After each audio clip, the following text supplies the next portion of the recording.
जैसा Shri A K. Antony जी ने कहा, आज एक सुखद दिन है।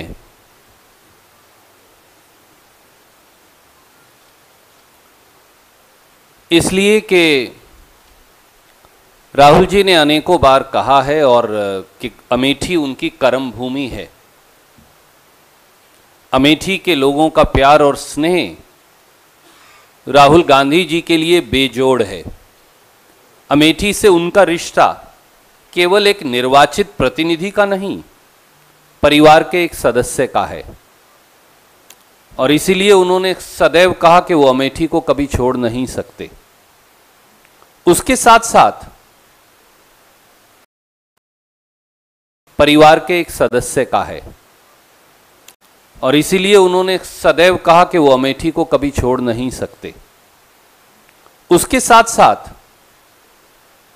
दक्षिण भारत का एक बड़ा हिस्सा, उत्तर और दक्षिण भारत का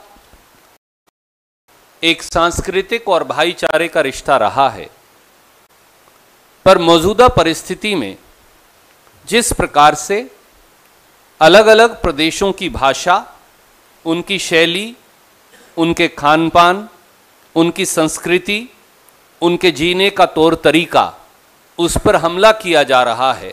मौजूदा मोदी सरकार और भारतीय जनता पार्टी के द्वारा दक्षिण भारत के तीनों प्रांतों से इसलिए मांग आई कि उत्तर और दक्षिण भारत का एक सूत्र है, वो हमेशा एक दूसरे से जुड़े रहे।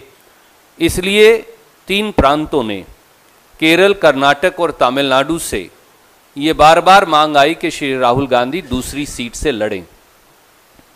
तो अब अमेठी के साथ साथ राहुल गांधी जी ने ये फैसला किया, जैसा श्री ए.के. एंटनी जी ने आपको बताया, कि राहुल गांधी जी वायनाड सीट से भी लड़ेंगे। और वायनाड ही क्यों? क्योंकि वायनाड का एक अनोखा स्वरूप है, भौगोलिक और सांस्कृतिक दोनों। भौगोलिक और सांस्कृतिक तौर से तीनों प्रांतों को, दक्षिण भारत के प्रांतों को जोड़ने वाली ये बेहतरीन संसदीय क्षेत्र है, जहां एक तरफ तमिलनाडु का पूरा नीलगिरी और तेनी का इलाका आ जाता है और दूसरी तरफ कर्नाटक का मैसूर का क्षेत्र को ये सीट जोड़ती है। तो एक तरह से तीनों प्रांतों का प्रतिनिधित्व, उनकी भौगोलिक और सांस्कृतिक शैली का प्रतिनिधित्व ये वायनाड का संसदीय क्षेत्र करता है।